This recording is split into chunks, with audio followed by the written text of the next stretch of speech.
Hey guys, so before we start today's video, I just want to do another quick announcement that I am doing a second run of the Completionist Legacy live show. This time I'm going to be touring in the Midwest of the United States. This tour is happening from November 18th through the 23rd. November 18th I'll be in Chicago, November 19th I'll be in East Moline, November 20th, I'll be in Milwaukee. November 21st, I'll be in St. Louis. November 22nd, I'll be in Indianapolis, which I used to go to Indie PopCon, so I know a lot of you guys have been going to that one. And I end the show November 23rd in Denver, Colorado. Tickets are moving pretty quickly. So if you want to pick up your tickets today, head over to thecompletionist.com/live. There are some VIP packages still left too. Needless to say, if these shows do really well, I'll probably do an East Coast or a West Coast tour, and hopefully one in Europe as well. So please come to the shows, let's hang out, let's laugh, let's cry, let's play games.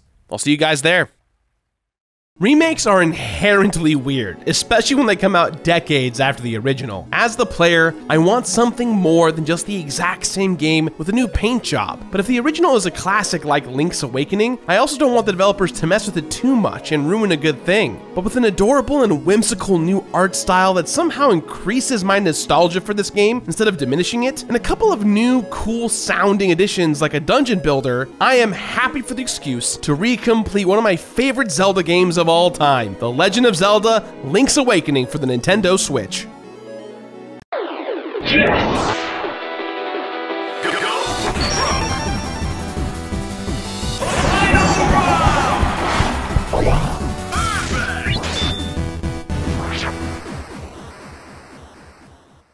Hey everyone, and welcome back to another episode of the Completionist New Game Plus, where I am recompleting the original 120 games I featured here on my channel.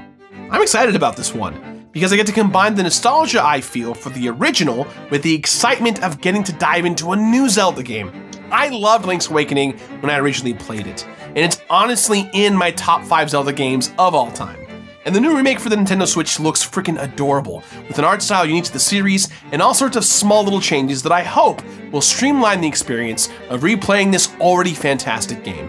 I'm also extremely curious about the addition of the dungeon builder, and it's great to have new things to look forward to when revisiting a new game that I've already played so many times. I'm honestly kind of giddy about this, you guys. I love this game so much. So when I last played Link's Awakening, I played Link's Awakening DX, which was the remastered version for the Game Boy Color. It had an extra dungeon called the Color Dungeon and was compatible with the Game Boy printer. And while one of those things is, well, not really a thing anymore, it speaks to what a classic this game is, that I'm totally cool with getting a third version of it. And I gave that version a finish it, because I thought it was a little too hard to beat the game without dying, which you have to do if you want that precious secret ending. But part of that difficulty was due to the inherent clunkiness of playing an older game. With all of the little quality of life improvements that Nintendo has made, I'm hoping that I won't have that issue with the Nintendo Switch version. And honestly, those little improvements are what I'm looking forward to most. Link's Awakening is already a great game, but bringing it into the modern era of Zelda gaming is a really exciting prospect. The original is a sister game of A Link to the Past, another classic, but it's also one of the weirdest Zelda games of all time. There's no TriForce, no Ganon, no Zelda. It doesn't take place in Hyrule, jumping is a huge part of the game, and there are even a bunch of Mario enemies in it like Goombas and Chain Chomps. That's weird as hell, but in a good way. Despite being bizarre compared to the rest of the series, the basic setup for Link's Awakening is super simple. After a shipwreck, Link has washed up on the shores of Koholint Island. A mysterious owl lets him know that in order for him to leave, he needs to collect the 8 instruments that can awaken the legendary WindFish. And that's it! No real villain and no fate of the world shenanigans. Just a lost hero who wants to get home. And he'll have a lot of the franchise's usual tools to help him do so, as well as some new ones. Well, new back in 1993 anyways. Link can traverse Koholint Island with his trusty sword and shield, a hookshot, an ocarina, and a whole bunch more, including the rock feather that helps him leap over obstacles. The only mechanic that's really new to this version of the game is the dungeon builder, which lets you rearrange rooms from all of the game's dungeons, using slabs that you can buy from the shop or earn as rewards for completing various activities. But outside of that, this is still Link's Awakening, and it's here to give us the new version of a timeless Zelda experience. Anything's possible in a world full of talking owls and giant windfishes. But I can't imagine that I won't like this version even more than the original. I mean, just look at it. It's so pretty.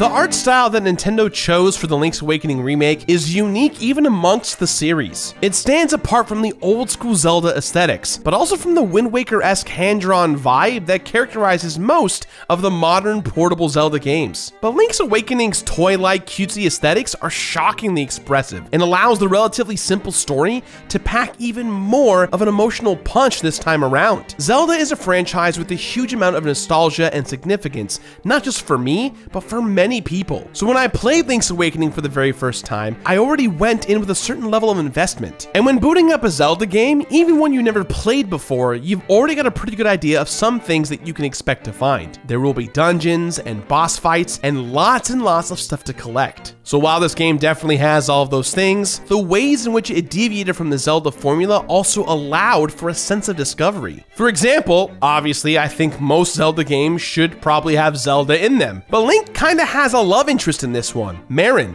and she's a pretty great substitute. By the end of my original playthrough, I didn't even miss the more classical characters and locations. But all of those characters and locations have the benefit of having been rendered in much more detail than Marin or Koholint Island. So getting to experience this weird corner of the Zelda universe in a more immersive way really helps it feels like all of this belongs. And with a story this simple, the details are where this game is going to come to life. I remembered plenty of the dungeons and puzzles and enemies from before, but they all have so much personality now. Even doing classic Zelda stuff like collecting heart pieces felt less like a chore because I got to rediscover the world of Koholint in the process. It doesn't hurt either that there are twice as many heart pieces this time around, as well as twice as many secret seashells, which you can turn in for rewards like an upgraded sword. It made the process of collecting feel worth it, because I wasn't just trying to remember where everything was the last time around, but actually stumbling across new hiding spots for new items. So for example, the trade quest that ultimately unlocks the boomerang was a lot more fun this time around because the characters who traded me each of the items were rendered with so much more personality, even in our brief interactions. Before, it just kind of felt like crossing items off a to-do list. This time, it was a great way to meet the inhabitants of the island. The one who makes the biggest impression is definitely Marin though,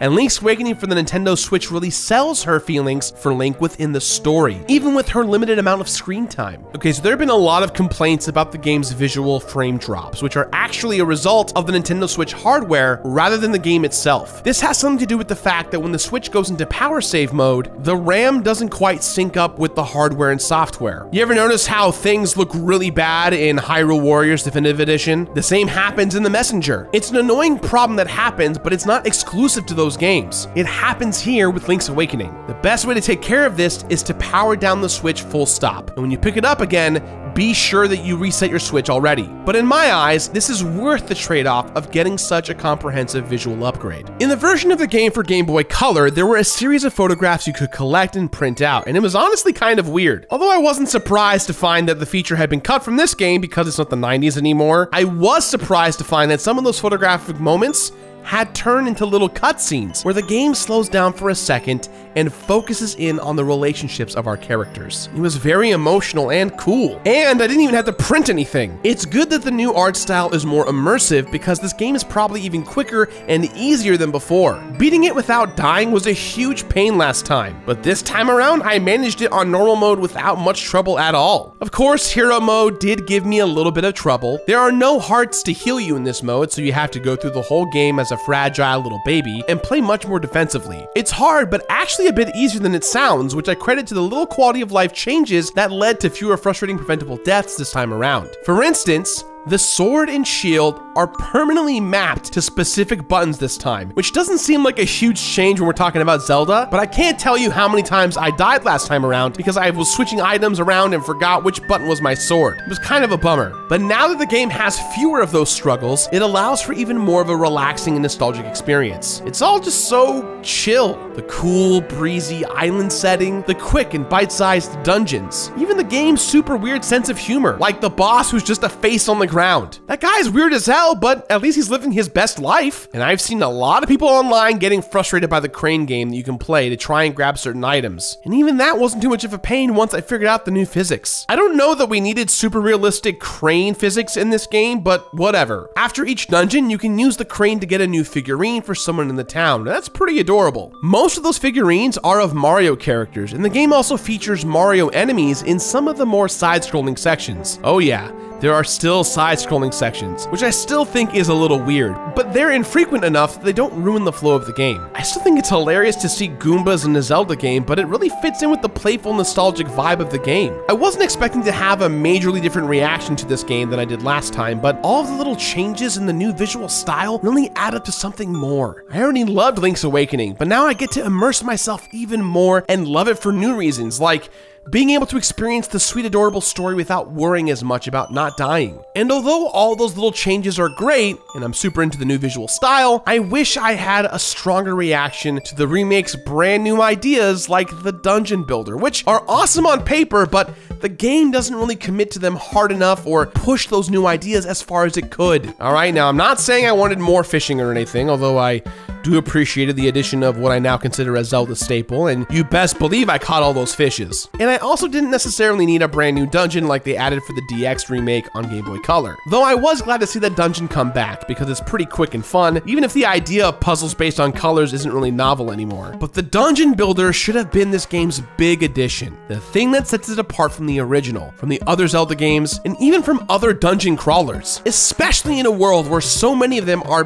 based on randomization. And people have pushed level builders like Mario Maker to their absolute extreme. This was a huge opportunity to secure a place in Zelda history and let the players flex their creativity and our nostalgia at the same time by whipping up our own top-down dungeons for Link to get lost in. But unfortunately, that's not really how it worked out here. The dungeon builder in Link's Awakening only lets you use rooms found throughout the game's 9 dungeons, arranging them in a new layout. Look, if you're gonna let us make a dungeon, let us make a dungeon. I feel bad for complaining though, because it's still more of a game that I love. Yet I want to be able to design my own puzzles, or at least choose which enemies I get to put where. Using the preset rooms feel really limited and sort of lazy. You'll unlock the rooms from each dungeon after you've completed it, and you unlock some bonus chambers or effects by finding the chamber stones. And I'm honestly cool with the fact that there's a whole new collectible. It mixes things up from last time that I've played, because I've got a whole new set of things to find now. Although half of the stones can be bought at the shop, which honestly, I don't think that Link should just be walking around with that kind of cash in his pocket. All right, so back to the dungeon builder. There is kind of a puzzle element to it all, but it's not what you expect. There's a series of challenges that the Gravedigger Dampy gives you, in which you have to build dungeons that fit a certain criteria, like making a dungeon shaped like a sword, or only using stair modules. It's kind of fun at first, but by the time you get to the last of Dampy's gold challenges, it's clear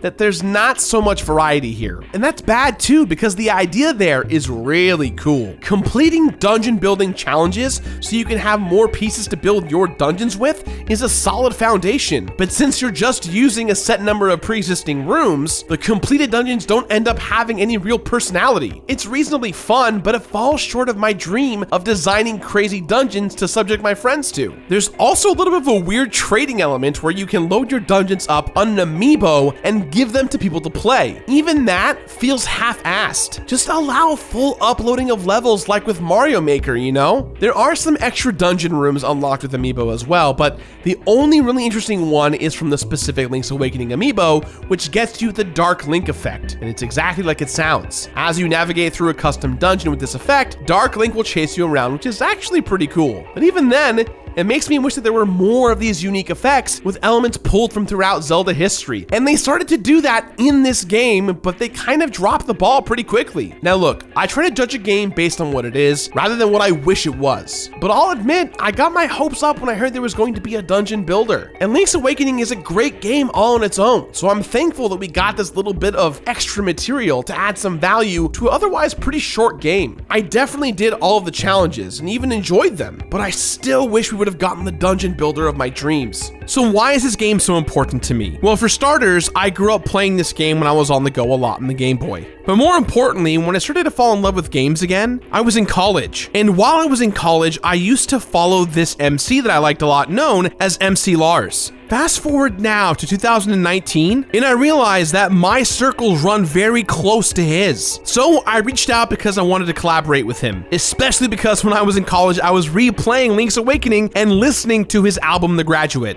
He said yes, and well, Lars, take it away. What's up? It's MC Lars and the Completionist. This is Link's Awakening. With Ganon defeated, My link to the past was to go on a journey and level up fast. Defending Hyrule would become my only goal. Returning like Odysseus when what was this, my boat? Crashing the shores, a covalent drama. Gotta wake the WindFish up, no trip to the Bahamas. I'll be sneakily gathering these instruments quickly. Guarded by the nightmares between the worlds, I'm swift, G. I'm swiftly persisting, but is he the chosen one? Potentially risking life and limb to shake the tension, to lighten the violence and wake the WindFish. But listen, Link, you can't concentrate when you contemplate never getting off the crane. It's not a game, you gotta seek my guidance for the sirens united this peaceful island. Gotta get back home. It's Link's awakening and I'll do this on my own.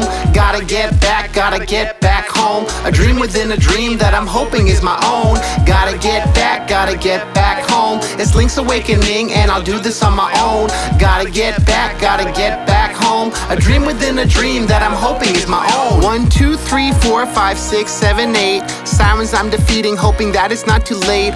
Off the beaten path, no Miyamoto now. No Princess Zelda, Hyrule, or Ganon cause he's out. Twin Peaks inspired, influencing my actions. Can I trust these villagers? Divisive just like fractions. Power, wisdom, courage. Fishing in the villages, I chill with Kirby, Yoshi, and Luigi. Still the realest, kid. Link, are you planning to stay? Cause at this rate, you're never going to wake up. Outwardly, you're not cowardly, but I will renounce you on each owl wing if you don't pick it up. In particular, I'll tell Marin you're acting ridiculous. Go find the instruments all together and trek toward the mountaintop of the egg silhouette. Gotta get back home. It's Link's awakening and I'll do this on my own.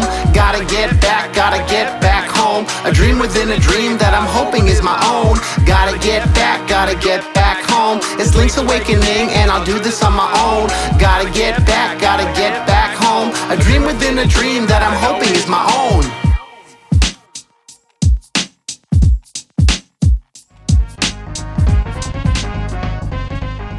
There's a lot to collect in Link's Awakening, and the game offers up some pretty decent rewards for your troubles. Some of those rewards are chamber stones, which would be more exciting if the dungeon builder was cooler, but more options are always nice. The seashells will also get you an upgrade for your sword, and I'm never gonna turn down a chance to be better at killing stuff. Speaking of upgrades, the game gives you options when you beat the color dungeon. You can get a red tunic that doubles your attack power, or the blue one that doubles your durability. What's cool though is that you can go back to the color dungeon and switch whenever you want, so you've always got the options. Last time, I remember I mostly stuck with the blue tunic because I was so scared of dying and having to start over. This time around, I tried both, using the red tunic a lot of my normal mode playthrough, and the blue tunic for my hero mode playthrough. Because when you're starting out with so few hearts, it's basically a necessity if you're not a fan of dying constantly. Speaking of dying, you're probably thinking that there better be a pretty dope reward for making through the entire game unscathed. Well, yes and no. You get that secret ending, which mostly just gives a nice little wrap-up moment to the Link and Marin relationship. So if you're as invested in that as I was, it's probably worth it. I also got a nice little 0 death counter on my save file, so everyone knows how badass I am. Doing 2 deathless runs of the game was still the hardest thing about it, but I found it